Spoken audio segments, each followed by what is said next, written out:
This is Fam Electric Ghost, and we're live on the air with Robert B-Cide and Cardillo II is your full name, right? You got it. Yeah, I got it. But welcome to the Fam Electric Ghost podcast. How you doing tonight? I'm doing good, Phantom. How are you? I'm doing great. It's just great to talk to musicians. That's where we started back in 2016. We talked to lots of other type of creative people, but being a musician ourselves, it's just really cool to be back in our kind of home turf Yeah, there. for real. Yeah, I hear you. I hear you. So it's interesting. We're gonna talk like the focus here. We're gonna talk about like from mixtapes to wheelchairs, reinventing your life after MS, and we're gonna Cool. talk about your whole story. You're the author of Myelin My Shoes. Is that how I say Yeah, that? you got Um, it. and Yeah, that's a memoir about your life, your music, and your resilience after being diagnosed with multiple sclerosis. And I'm a cancer survivor myself. Like a category 3, a level 3 sarcoma back in the Wow. day. But when I was like 27, I'm 57, so Oh, I've wow. been through that. So I have and my wife's actually going through a cancer right now, like Oh, multiple myeloma. wow. So like I'm familiar with things, but Okay. everybody's experience is different. But Yep. it's like perseverance and creativity and pushing forward when things are hard. That's what we'll talk about today. Okay. Um, but one thing I always ask for any guest is a couple of questions I ask, like what motivates you and why do you do what you do? What motivates me is definitely like to know that there's actually like people that care about what I do now. Hmm. And it's actually something that isn't really even explainable, that there's people in other places that know who you are, and they are kind of expecting something from you almost. Hmm. And you're always trying to, even though you say that you make it like for a personal reason, you're still trying to almost make it for other people, Yeah, yeah, art, and your art, yeah, yeah, and then other people give it meaning and it's not yours anymore. yeah. That's the rub of being a songwriter. Once you get it out the door, like Yep. however you saw it is now how Mm-hmm. exactly your audience sees it Yep, or you hears it. got it. You got it. So it's like the motivation of those people, that is definitely a motivation that keeps me going. And then before that, I would say it was thinking about music literally every single day of my life. I Mm. can remember since I was a kid, every day of my life thinking about being an entertainer in music. And that is really my drive. Because you were in the underground hip hop scene for like 25 years. And Yeah. that's a really vital because that's really where all the energy and music today is like in electronic hip hop, those areas. I'm a child of the 70s. I was really into progressive rock and Okay. into the punk movement. And I kind Okay. of was there as MTV happened. And I loved like, the traditional rock bands of the 60s, like Hendrix, Zeppelin, Right. that type of stuff, Right. Beatles. But then I saw the coming of age of like the Clash and like like punk music like Joy Division, the Amazing. all those type of bands. But then that kind of segged into hip hop and rap, and it was kind of there as they was happening as a young person. I was seeing like new wave, was seeing punk, seeing like Amazing. hip hop, seeing all these like forms being very like developing right in front of my eyes, and always Yeah. appreciating music because in my house my dad's playing James Brown. My older brother was 7 years older than me. He's playing Zeppelin. My mom's Uh, playing like Johnny Cash and the Carpenters. So I'm wow. hearing like everything. Yeah, you've got a really eclectic mix of music. Yeah. So it's just Yeah. respect for art, respect for the art Yeah. form. Yeah. Definitely. That's crazy. Well, I'll tell you what really got me into music is like Green Day. Like Mm, that was my first band that I yeah. ever really attached to. And I even talk about them in the book about how they're my biggest inspiration. And like they've taught me, like Billy Joe Armstrong's taught me how to write songs. Yeah. He was kind And of bringing back the kind of energy of the Clash or the Sex Pistols. He's like, right, exactly. And see, like I grew up knowing him. You grew up knowing the Clash the and people things who that kind of informed him. you know, and it was Right, kind of a right. retro punk, because I was into bands like the Replacements, Okay. and Who's to Do, and Black Mm-hmm. Flag, Okay. early REM on the IRS records, Talking Heads. But like the cool thing is like it was like, before grunge, you had like these guys who were kind of bringing punk back. Yeah. Like Who's to Do and the Replacements, they were like these punk bands. They were like kind of Yep. ahead of the Foo Fighters, ahead of the grunge movement. You had a Who's to Do, you had the Replacements. You had Yep. bands like that, Black Flag. Like they were in the college scene. So I always would love the college scene because they were trying things and doing things in college radio that, it's like kind of like the underground of the day. That's where you Right. hear the early REM, you'd hear Black Flag, stuff on SST, stuff on and stuff that's coming out of Sub Pop, like Nirvana type stuff. But Yeah, that's awesome. I mean, it's like the college radio programmers were like key, in getting the music out there and stuff. And it's really amazing when you think about it. yeah, because like I like to like hear, I was always somebody that I was drawn to like the Velvet Underground. Yeah, as a Hmm. kid, I was reading Rolling Stone, I'm reading Spin Magazine. There was this article in the early, like in the 80s. Then when they reissued all these Velvet albums, I started like, who are these guys? Who's Lou Reed? And then it's like, well, there's this unknown band that all these producers knew, but like the public didn't like them. But like all these producers, like Bowie knew who they were. All these producers end up loving them, right? And I was like, oh Right. wow, this unsung band, like a Sun Ra and Jazz was like that. Like Big Star, Alex Chilton, Big Star, that was like that. They have these unknown bands that weren't commercially successful, but they actually influenced other people, and it happened Right. to be a lot of creative people. Yeah, I kind of know what you're talking about. There's a lot of those people that are like the artist's artist Yeah, or somebody like that that's like a real big inspiration to people. And they're not really big and well known. And people are just like, that is the model right there.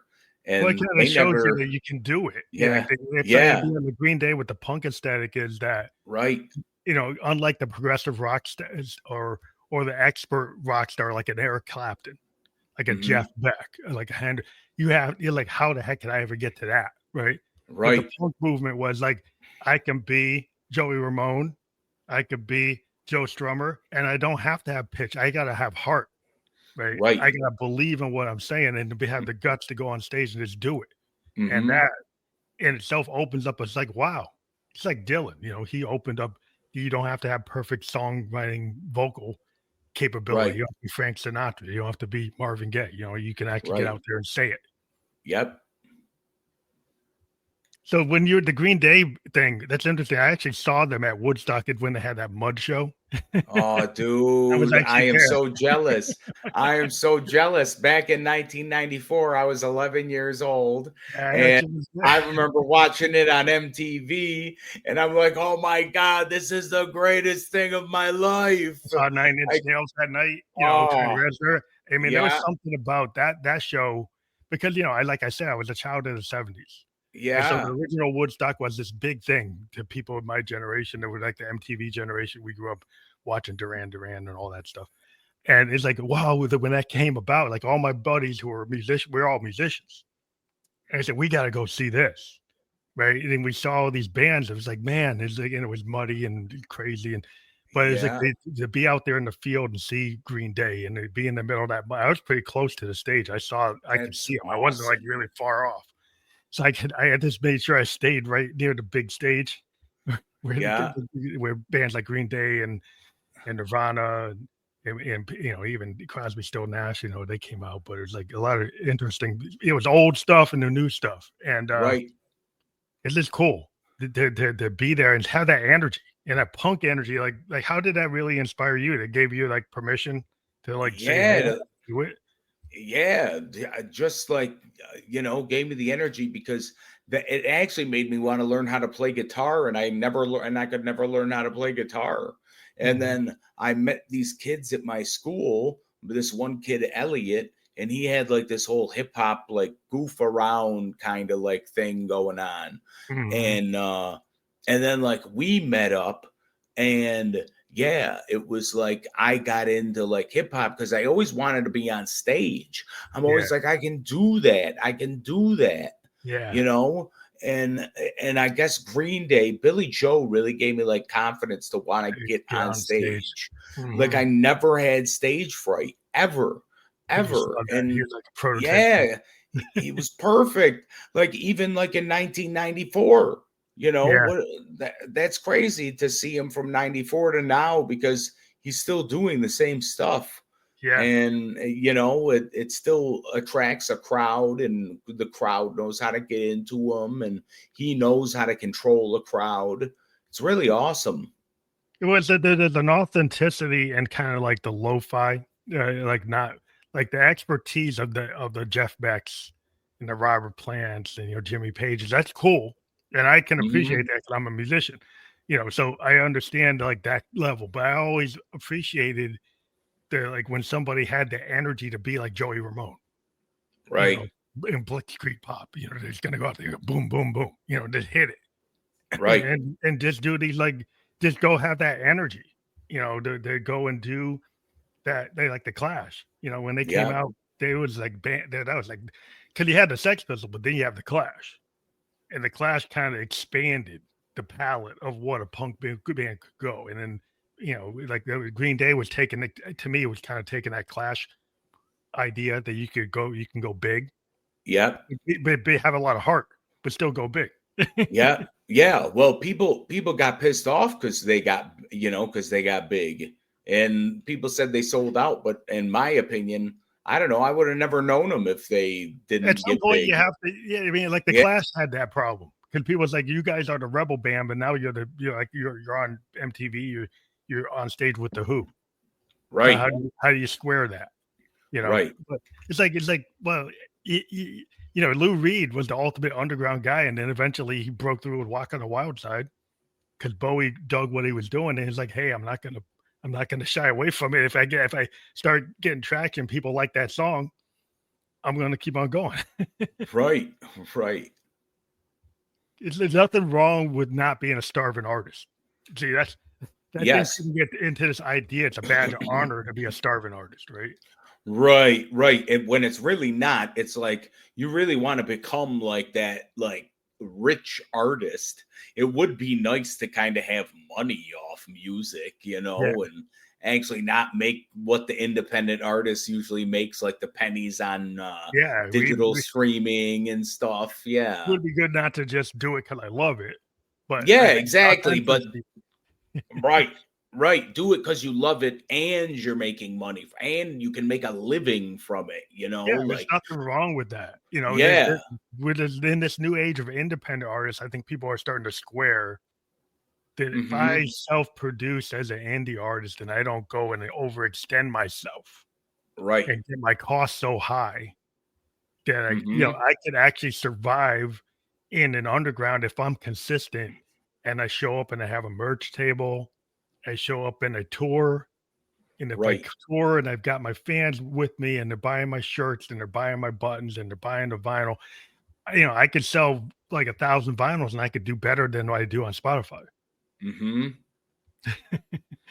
Right. Because I mean, when I would have been doing it, we sold CDs to people. Yeah, it's the So same idea. pre- Yeah. pressing up 1,000 CDs and selling them for $10, that's $10,000. Yeah, You and can you can pay for you can the yeah, you can yeah, way. You wait, because yeah. that's what you get on like streaming, you could do 30,000 streams and end up with like what, $30? $30. Yeah, that's probably what it is. Yeah. It's like if you actually go with like the CD or the cassette or the Yep. vinyl or even Yeah. like the little like USB stick now that people are doing Yes. with like art, you make way more money and you don't Yeah. have to sell as much. You can do 1,000. If you hit 5,000, you're like making a lot of money. Yep. That's You what know? it is. Just go directly to fans. But sometimes it's hard, you got to get that core audience and have them there and then sell your stuff to them. Yeah, And if you get the diehards, on the yep. band camps, you're on the mixtape undergrounds, you're selling on Right. the back of your van. Right. Right. It's fun. Right. that's kind of what it has to be. Yeah. It's a hard road. I mean, but a lot of times you're in that Econo line band. I was going to like New York and playing like Okay. in like electronic music clubs, uh, Okay. in like 2007, 2008.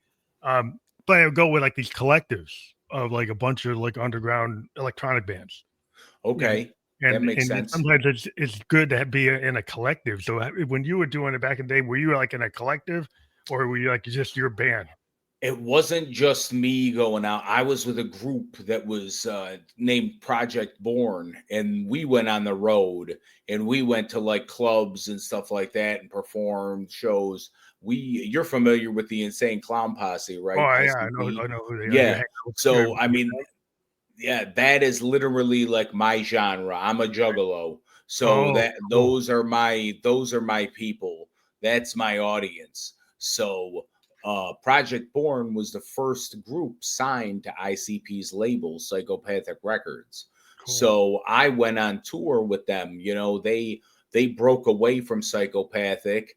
They had one album on there, then they broke away from them. They were young, and then they still kept continuing to come out with music.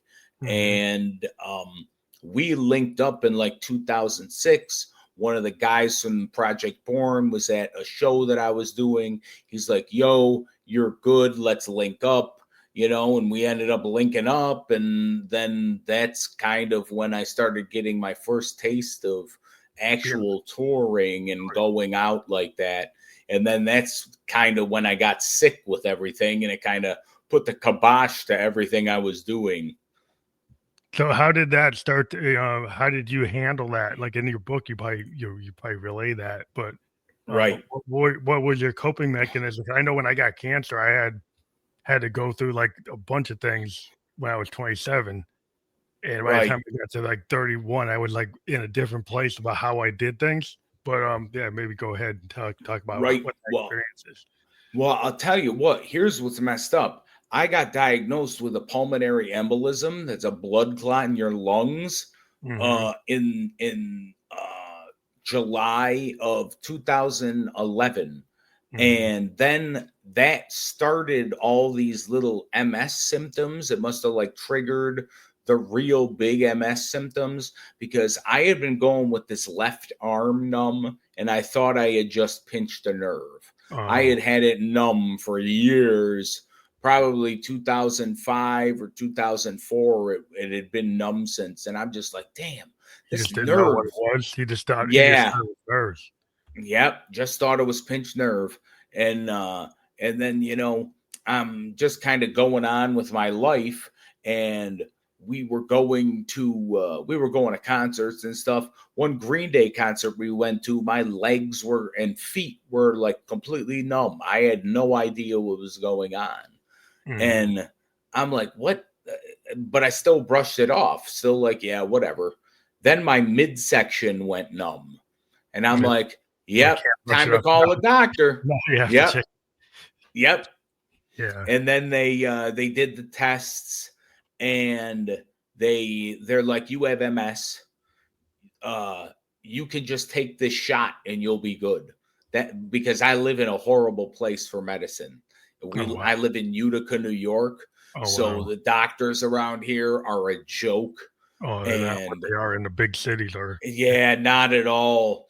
And it's really bad, truthfully.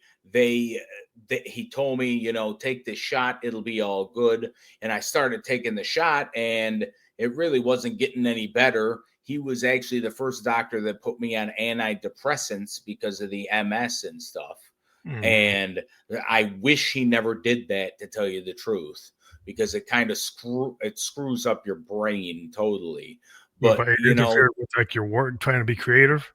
I think that it interferes with a lot of like creativity kind of stuff, Mhm. because it's like when I was off them, that is always how I got like my therapy out. Like my therapy's still music, but it's Music, like yep. that. It almost like feels like it deadens something in your That's brain. your ability to be creative. Yeah, yeah, and it's like it's something that you actually have to push through to be creative. Yeah, makes it harder. And Yeah. yeah, it's just a very weird thing.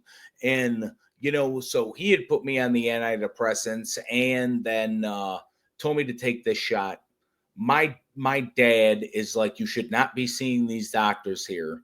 He's like, my friend has a wing of a hospital at the University of Rochester in Rochester, New York, which is a bigger city than Utica. Yeah. And So they have more expertise there. yeah, it's actually a university hospital. It's a teaching hospital. Yeah. University of Rochester Hospital. They have a wing named after this guy, Charlie Constantino. And he's like, I'll get you hooked up with the MS Center, this and that. So I end up going to see them. Yeah, so that's a lot better. You more specially based doctors that kind of know you got to get to the specialization, because these other guys is like, if they're not specialized, they're not really giving you what you need. Yep. Well, I'll tell you what, here's the thing. When they did the tests on me in Rochester, they showed me the MRI they took with the lesions that are on my brain, with the spots that are on my brain and spine. They compared it to the one that we got in Utica. Utica looked like a 1950s TV. In Rochester, total like 4K HD. Yeah. Unbelievable. That's the thing is, like, people got to understand is like resources are kind of dependent on location-based resources. And so, like, you go to Boston, you go to New York, you go to bigger cities, they have the expertise. Right. They have the equipment. And a lot of things in medical is like, if you don't have the cutting edge equipment, then you're kind of going like with one hand behind your back, you're like, you're not seeing everything. Right. And then these doctors around here are also like, it's kind of like they don't give a crap. It's like we're cattle, it's just you're another patient. So many people, and they don't have this overworked and underpaid. That's exactly what it is. Exactly what it is, my friend. Yeah, like a lot of times I learned when I was had cancer, like I had to be an advocate and I had to do some homework. Yes. Because, like, the first time they came to me with options for my level 3 sarcoma, they told me I could go into a trial for some kind of chemotherapy, but it was a 50-50 shot that I would get a placebo. I said, well, I got a level 3 sarcoma. So I did some research. I said, if I get a placebo, then you're not doing anything about the cancer. It could go to 4. Right. Why would I take a 50-50 shot of that? You're giving me a placebo and you're not even actually addressing it. Yeah. But if I hadn't paid attention, I could have not understood what he was saying. Right. Because you're younger too. Yeah. So it's I was like 27, but I was I went to college, so I kind of was like, maybe I should listen to what he's saying and go research something. Right.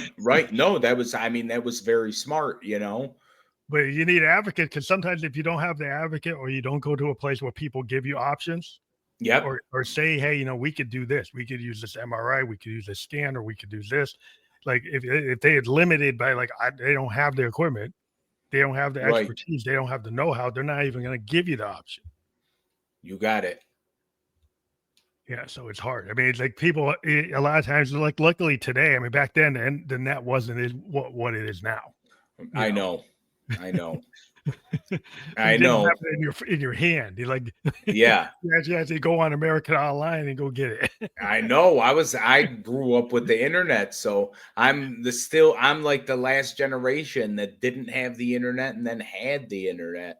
Like I remember getting AOL and my first computer in 96, and I had something hooked up.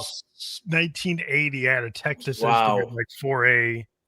Wow. I had the original Atari 2600. I had like a ColecoVision. I had some of the early Atari PCs.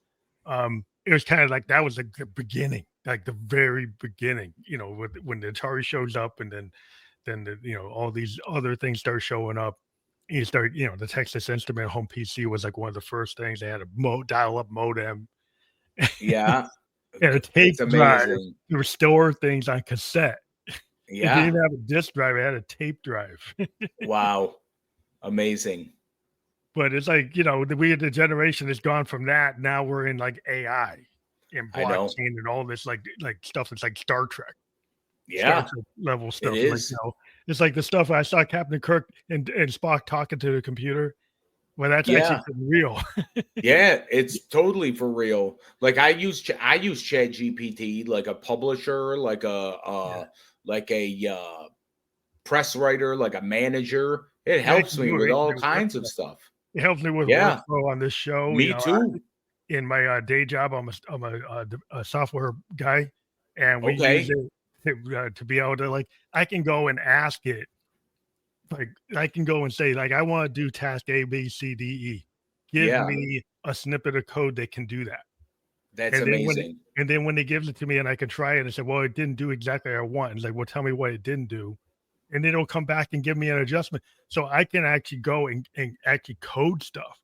And I'm not a coder. Wow. I'm an analyst, but I can Okay. use it to actually start to code. Um, and because I kind of know what I want and I've been in the industry, but I'm not a developer. I'm an analyst. Yeah. But I kind of Okay. know what I want. I know what the business case is. So this is the kind of world where it's like, like I said, it's like when Spock was talking to the computer and Right. telling it in Star Trek episodes, well, give me this. That's kind of like the world we're actually in. Right. It really is. But it's so cool because a lot of times like you can use it, if to help you produce music or art. I mean, I've talked to filmmakers, I've talked to artists. Have you dabbled in trying to see what you could do artistically with it? No, I don't use because Chat GPT doesn't really like mess with music. Hmm. And I'm not really getting into like AI music.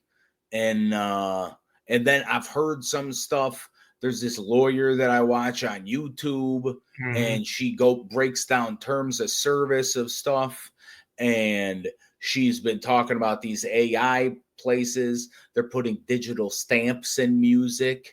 So if you want to like use it for a sample in something, you're probably going to end up getting screwed Yeah, over you're gonna get dinged. somehow. Yeah, yeah, yeah. Yeah. So it's like I don't want to mess with that kind of stuff, but when it comes down to like a teaser video or something like that, I'll definitely ask it like for like helps with scripts, just Stuff like like you that. would ask a filmmaker or something, you know? Yeah, there's a lot of capability. Like as a keyboardist, I try to stay away from samples, Yeah, because people are always getting dinged for like right. use. But being a synthesis, I can just go on my Moog and just create my Yep. own stuff.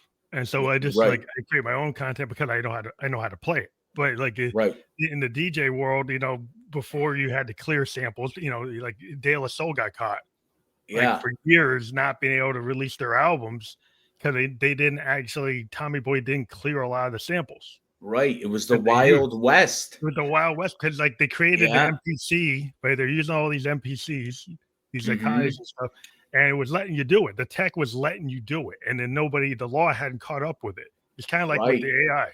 It's like Yeah. it's like a lot of artists are running into it, like with photographers and graphic artists are seeing like their work is getting like their machines are learning on their work, and then they're saying, Right. telling people, I created this art for you, and this artist said, well, that's actually got my signature on Yeah. See, that's bad. That's where it's not good, you know? it. That's why like a graphic artist are asking for digital rights management like musicians have. Like Yeah. if you like register your song and then somebody tries to use your beat, Yeah. then the sniffers say, hey, this already exists. Like this splice, Exactly. so you can't use it without clearing it. Right. That can be done for film, that can be done for art. But a lot of times, like the filmmakers and artists hadn't really done that yet. But this is kind of causing them to have to go and say, hey, I guess I got to register my stuff so the people don't rip me off. Right. Right. It's a crazy game. Yeah, it's just amazing to have to, we're in this age where people can, 3D print stuff. People I can come know. up, use all these tools. And it's trying to find like thread the needle of like what is cloning and copying and what is original. Right. And what is like you could use something to be like the Bomb Squad, where a lot of their samples were so deep and so reworked, that they was Hmm. hard to actually see where they came from. Right. Well, that's what I always thought of with samples. If you took a sample and really messed it up, I mean, are you really going to know that it's a sample? Yeah, you can totally redefine it. You could, yeah, definitely redefine it, like turn it backwards, chop it up, do all kinds of things to it where it's almost unrecognizable.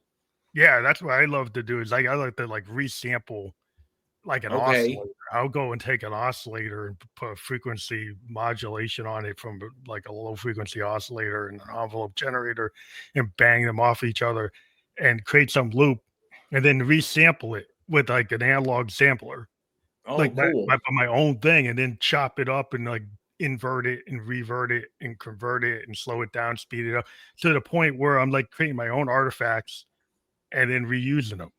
Oh, right. And I so get that's what you're where a lot saying. of capabilities today is that you can just like take samples like hitting a wood block, hitting a book, turning a book and flipping the pages, just recording like sounds and then using them, Yeah. and then like then setting up your keyboard to kind of like be programmed to actually put that onto the scale. So you actually could actually bring that sound into it Right. as a sound. So you create these original ideas from just taping things and recording things and bringing them in. And then you have like new ideas that Right. nobody can ding you on because like it's your own stuff. Yeah. You got it. You got it. But it's super. With 55 strong, how does that like really tie to everything you were doing with the 55 strong? Well, that is something that I came up with because of a lyric in an ICP song. In an ICP song, it goes, "Now I'm in a street gang, 55 strong." Everybody's singing that Southwest song. And I picked up on 55 strong and I'm like, wow, this could be like strength and perseverance and everything. So I'm like, I took 55 strong from it and kind of made it into my own thing. This is like one of the shirts that we make Oh, on cool. here. It's like So you do Wile E. merch. Coyote. So you're Yeah, doing Wile E. merch. Coyote reimagined on t-shirt and stuff. Yeah. That's cool. Yep. Like you kind of take the hip hop idea of like mixing it up. Yep. Yep, that's exactly what it is. And then there's like a lot of like ICP inspired designs and stuff like that too. So it's really like an underground clothing kind of deal. So the whole underground vibe to me, I think it still applies today. The fact you said Yeah, Green Day when they showed up at Coachella, they were still relevant. Um, right. they still like. Yeah, I think punk aesthetic is always relevant Yes. because in a world where you have all these DJs and all this EDM and techno, not that I don't like it because I'm a synthesis, but I've always loved somebody who really gets to like really comes in and has passion. And sometimes like Hmm. how much passion can I have if I'm just like just looping without any like dissonance, without any kind of grunt or grit. Like I need to have a little oomph. Yep. Yep. No, I feel you. Yeah, it is like okay, that's cool if you want to dance or if you want to be like in the zone, like these raves. Yeah, that's Yeah. fine. There's a certain type of person wants to be at a rave, right? A certain type of person wants to be like the Deadheads back in the day. Right. They go to a Haight Ashbury with the Dead and sit there for 5 hours listening to Dead Noodle, right? Yeah. They really weren't into like songs. They were these long, like 30-minute jams. Drawn out. Yeah. Jam, like jam band stuff. Yeah, they were just jamming, but they weren't really like they weren't getting into like the heart of like the precise nature of like if you can come out like a Green Day, Right. if you come out like Insane Clown Posse, if you got that guttural punch. Right. You got it. Is that still what you like to write or be or think about like in terms of like that style? Yes. Yes. I'm like an underground through and through. Like juggalo style. Like that's kind of what raised me, and that's still what I Still, do. Yeah. I make music for anybody that's really willing to listen to it, and it's nothing like you've heard on the radio before. It's yeah, like I rap about everything from love to murder, so it's like a really wide spectrum, right. That's and what you want. Yeah. Because people want to pigeonhole, they want to get Yeah. into things that's like, hey, let's get this, like, everything's so groove focused, Right. everything's so beat focused. It's kind of like, it feels like the 1950s to me. Because like in music Okay. today, people, like, what happens then was like, wasn't the age of the album, it was the age of the single, Oh, and it was. everything was about the Okay. hook. Like, if you go in the Okay. 50s, like, there are albums, but they're not really like the Beatle albums or Pink Floyd albums or stuff like that. Albums are just collections of hits. Right. Most of the time, most of the albums are greatest hits type albums. Or Really, when you you think or you about it, if yes. you look at a lot of them, they'd have one hit on them, and the rest of it was, like, no hits, and it wasn't really connected. The Right. Beatles kinda created the idea of doing connected songs in an album format, and it just kinda stuck, as Right. that's And what an album is. It has to have kind of somewhat of a theme. It doesn't have to be a concept record or a rock opera, but it has to have something cohesive to keep it together. yeah, that's kind of how I always think about my albums. Is it has to be some kind of cohesion between all the tracks. Like I'm really not a single rapper. I'm not a like cash money, like jewelry, all Yeah, that BS, that's not really my thing. It's yeah, not about who's got like the biggest chain and yeah, who's it's like got that. like Yeah, they're not even playing the dozens, they're just talking about who's got what. yep, that's all they do. And you notice all these people with with the jewelry on and the fake teeth, and With the fake it's just you have the rented Lamborghini. oh yeah, I forgot about that too. The rented Lamborghinis and stuff like that. Yeah, And all the that rented, is like, women in the videos, like, that's not that's not really your life. right, right. That's a fantasy. Let's get something real. Let's go back to, like, the message, Right. let's go back to something like the early hip hop, like Planet Rock. You go back to, like, like, I got, like, De La Soul, and, like, listening to, Right. like, Rakim, Rakim. It's like, I don't know, there's something about the old classic hip hop. Yeah, see, I never got into old school hip hop. My friend Elliot, that was in the group back in the Mhm. 90s, back in the late 90s, early 2000s, he was all about old school hip hop, loved the roots, Yeah, Rakim, yeah, all that stuff. all that stuff. Yeah. And me, I just never got into it. I was more into like what was in when I was around, like Master P, Yeah, that even kind of though thing. he was all about bling bling and all that other crap. But I don't know. There's just something about Master P. He's such a hustler, Oh, yeah. and What about, like, Wu-Tang? Did you like Wu-Tang? Wu Tang. I grew to like Wu Tang more as I got older, to tell you the Mhm, truth. So yes, Wu Tang's dope, but it's not like I listen to him on a daily basis. I mhm. listen to like ICP, Tech Nine.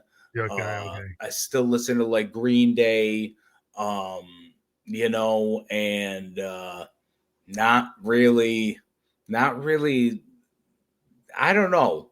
It's kind of like whatever like gets me at the time, because like I'll be on Instagram sometimes and I'll see some of the stuff that pops up.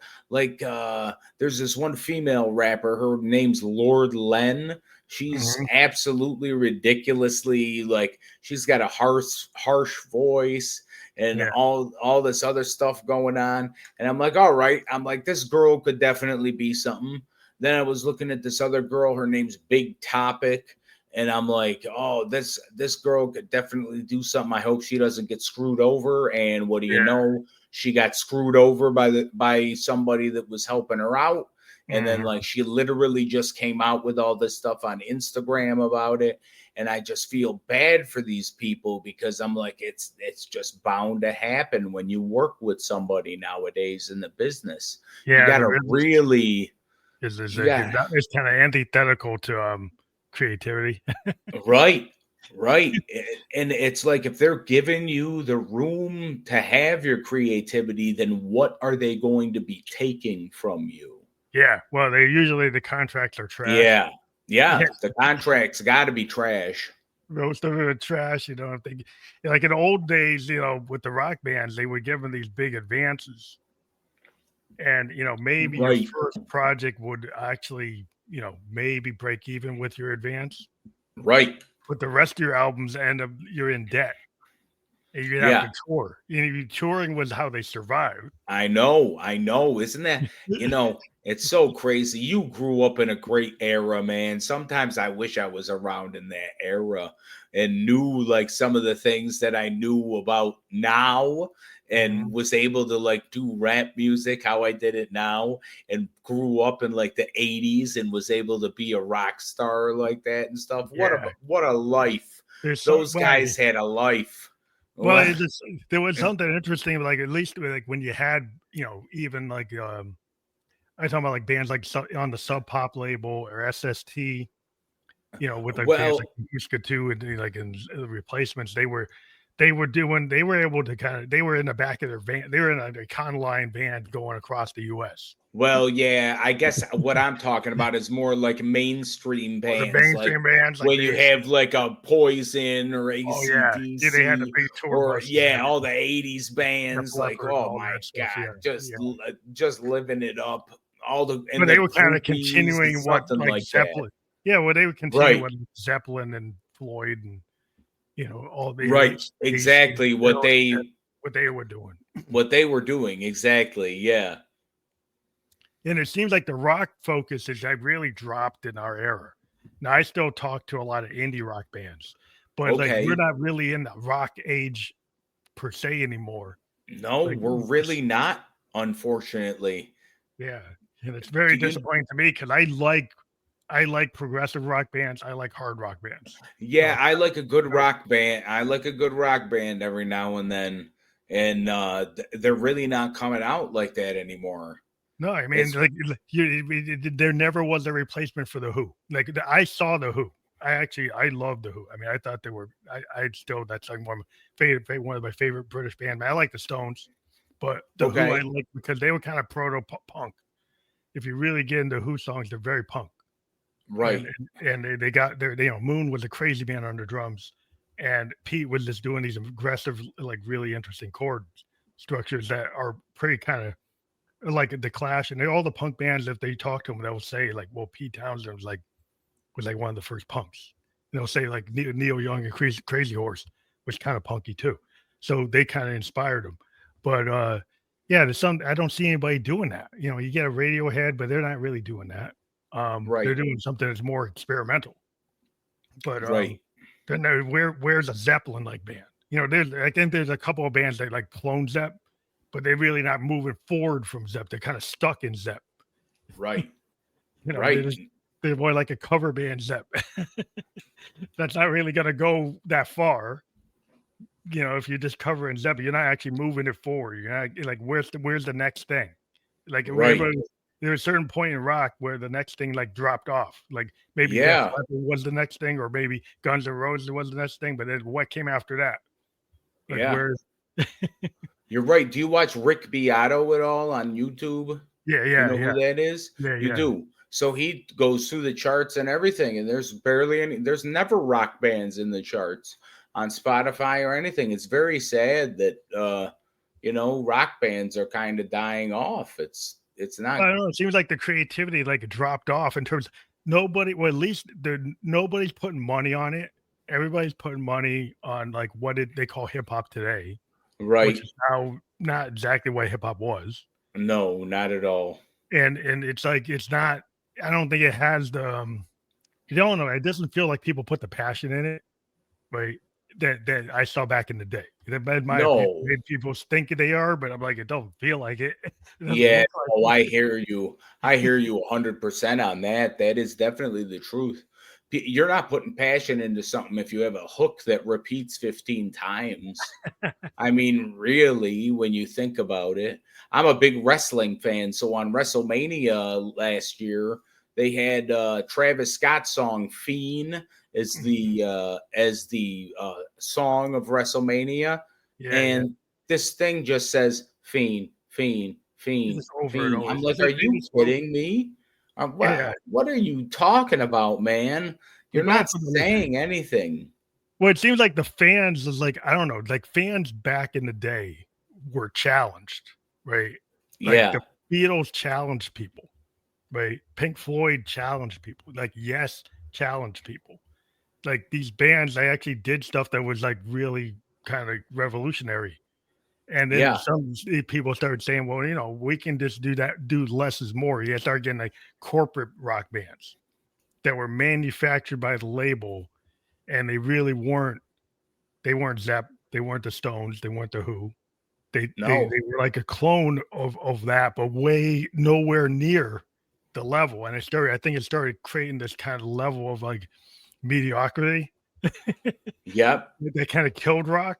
Because rock kind of you need the Hendrixes, you need the Jimmy Pages, you need the Jeff Becks, you need these guys, like you need Slashes, you need people who are passionate and actually push it, Yeah.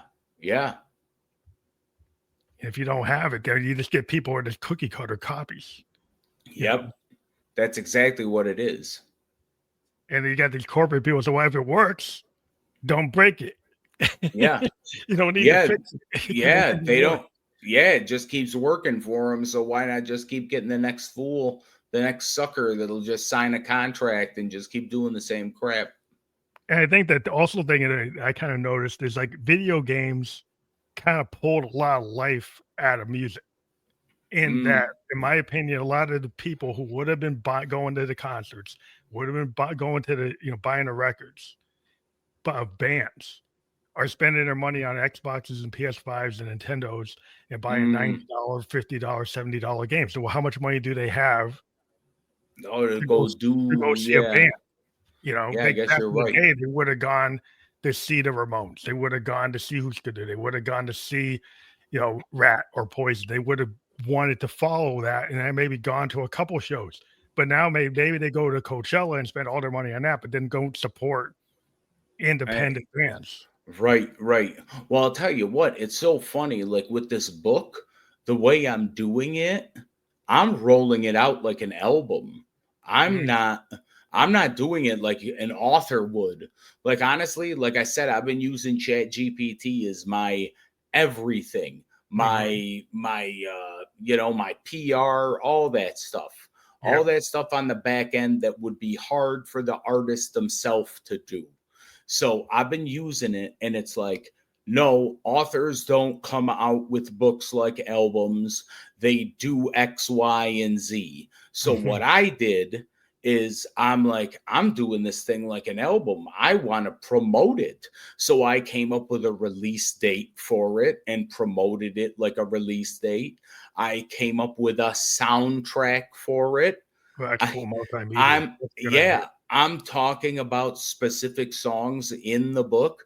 So I took those songs that I made and put them on as a soundtrack. And then I put that out on streaming and stuff like that. So this way it kind of coincides with the book. So you can read the book and do it that way. And then I had a press release go out, and 170 plus media outlets picked up this press release. Wow. And we're going with that. So, and that was on the 23rd, and on August 12th, which is National Vinyl Record Day, I'm coming out with the soundtrack on vinyl. Just 25. Because vinyl is a big thing now.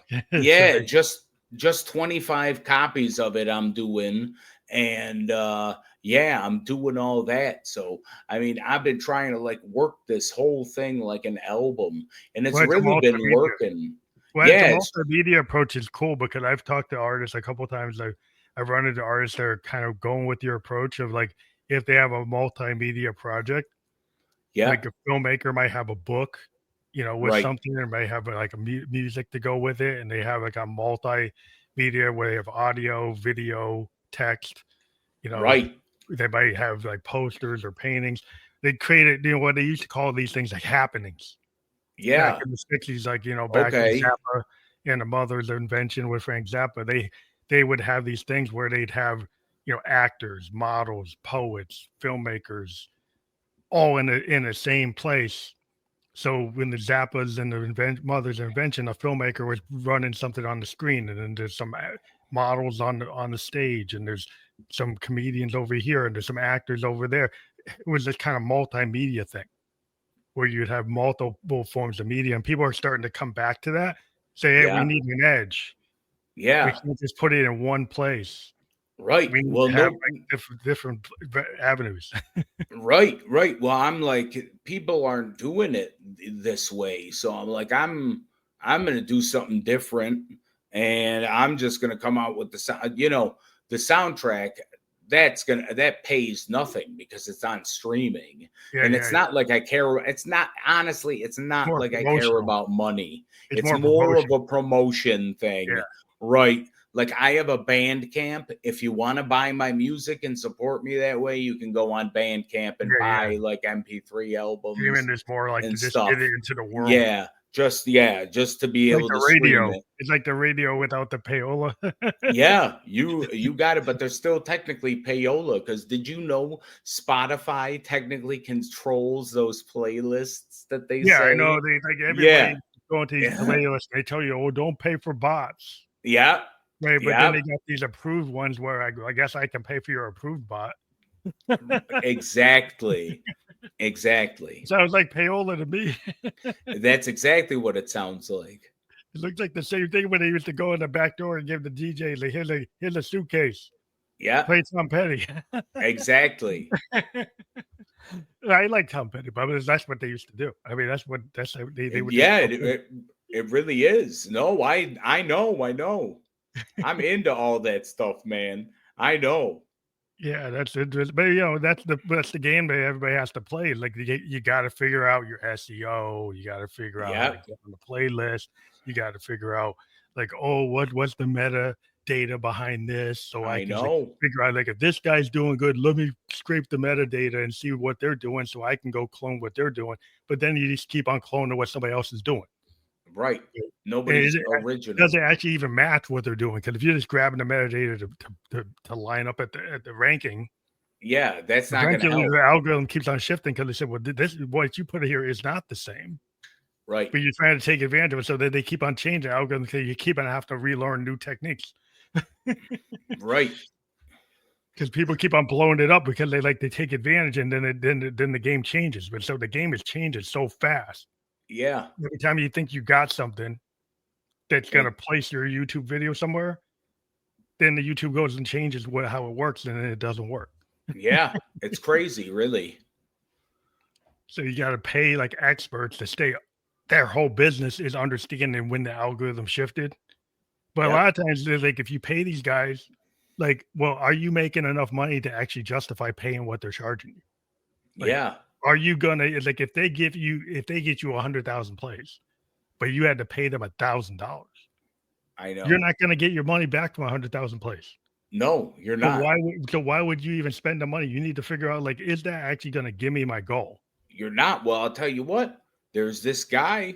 He runs this great scam for people. He's on my Facebook page. I took him up on this scam because I thought that it was legitimate. He can get you on the charts on iTunes for $1,000. And you think for $1,000 to get on the iTunes charts, that is going to sell you some songs, right? Mm-hmm. I only sold 5 songs. Yeah, that's what I'm saying. What?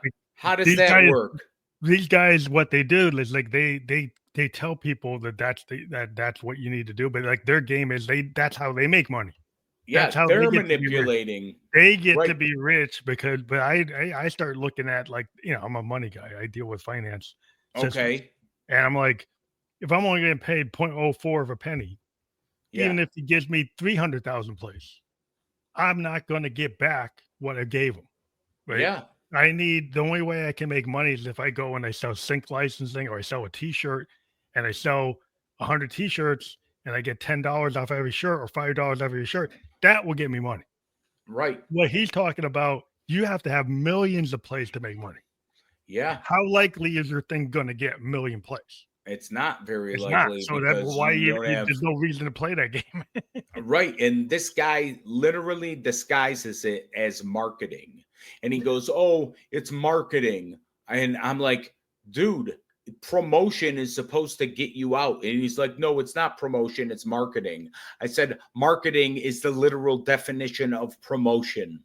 I said, "You have to promote this. You're not doing anything to promote me.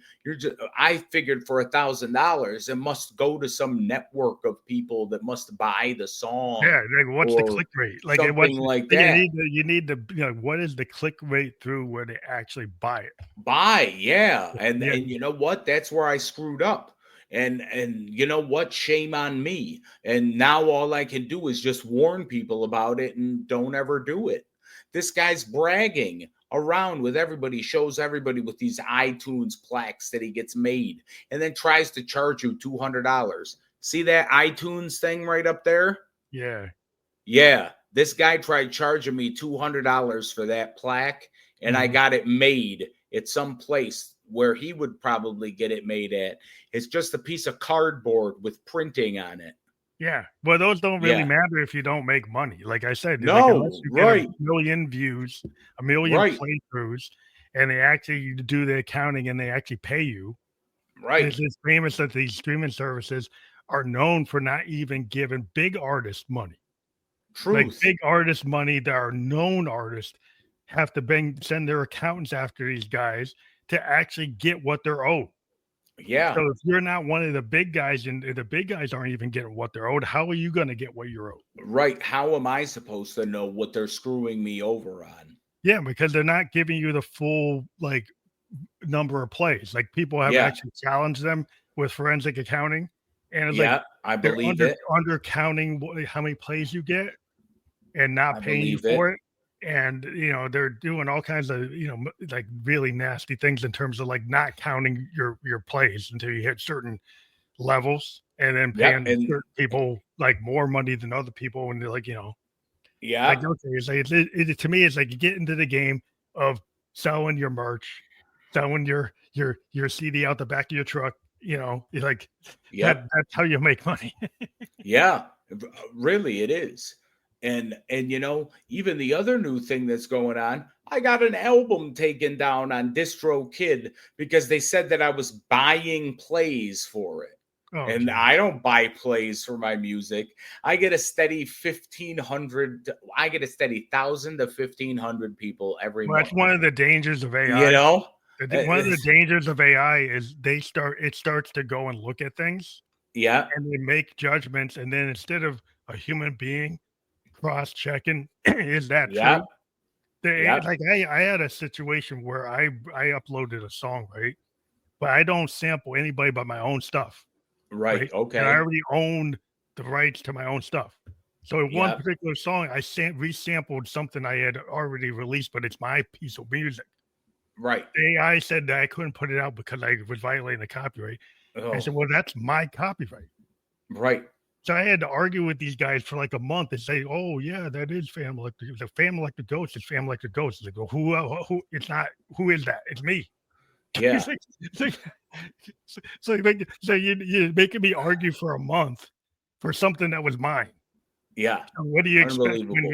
when they go and it says that you did something when you didn't, because Right. the algorithm could be wrong, the machine Yeah. can be wrong, but you're like, And oh, the machine's not wrong. It's like, yeah, it can't be wrong. yeah, it's because we don't have lawyers. It's because you have to handle things on your own, and that's the problem.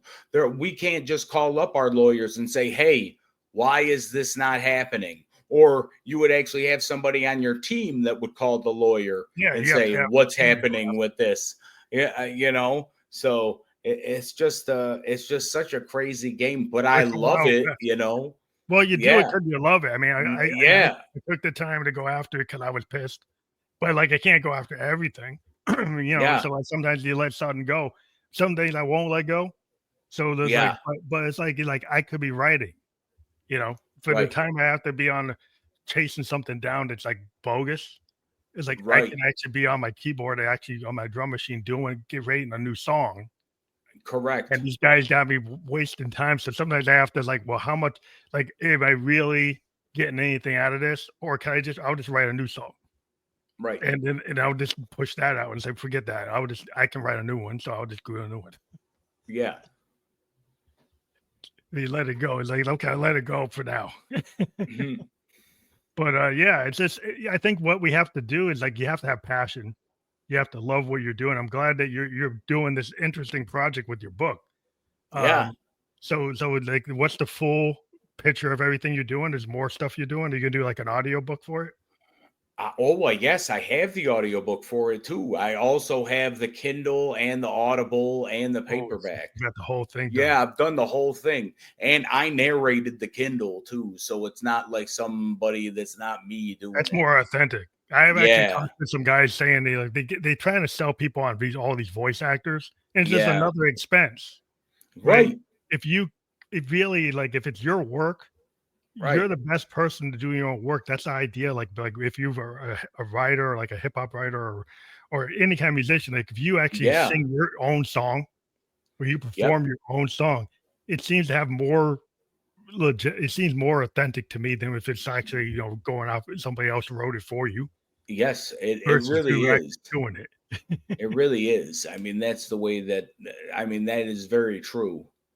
And the other thing that I just am working on with one of my friend Ken that makes my beats is we're actually going to be working on a whole EP where I'm going to talk about multiple sclerosis and that. And I have one track done for it already, got another beat kicking around. So we're shooting for like 5-7 tracks, something like that. But that's going to come out. I want that to come out in MS month, which is March, MS Awareness Month. Yeah. So shoot for March 26th. Yeah. And then, like I'm trying to promote the book. So Yeah, the go book give is yourself like space for one project something at a that, time. Yeah. yeah. I'm trying to really promote the book. So, the book really is going to help the project that I'm working on because they go hand in hand. Hand in hand. Yeah. So Myelin My Shoes, and Yep. that's the work. And then can you get to everything that you're doing from that website, from Yeah. www.b-cide.com? Yeah. Everything is right on that website. You can get right to the book page because if you want to, you can go to myelinmyshoes.com, MYELIN myshoes.com. Go there directly. And then I have it all set up to where you can buy the Amazon. You can buy everything off Amazon. So you can buy the Kindle, the paperback, or the Audible. Then I also have a thing on there for the streaming links and stuff like that. So you can go on Spotify. I also have something on there for the vinyl and then just, more stuff about the book. So yeah, I'm doing the thing. Yeah. Well, you're doing the work. You got your product. You got your art out here. You got the book. They got the whole picture. So I think that's great. They got it on vinyl, and to collectors out there, you said there's only like 25 of them in the first run. Yeah, only 25 first run. Yeah, that's like for everybody's a collector. Like first press and 25. That's pretty good. Yeah. And so I want to encourage people to go to www.b-cide.com. That'll be fully clickable in the podcast description. And we've been live on Facebook, LinkedIn, and YouTube. And I'll just wrap it up for tonight. We have a great conversation. We do encourage people to click the links of the URLs that we provide. They're going to be available for you to click right through and to check it out. Like you check out that vinyl. Hopefully everybody scoops it up, makes you do another pressing. And then you get, keep on doing what you're doing. And I look forward to your EP in 26. Thank you. Thanks, Phantom. It's been a great talk, man. Awesome. Well, keep on doing what you're doing. Keep on doing the work. That's it. Thank you. Thank you. You too, man. You got a very good podcast. Thank you. You're welcome.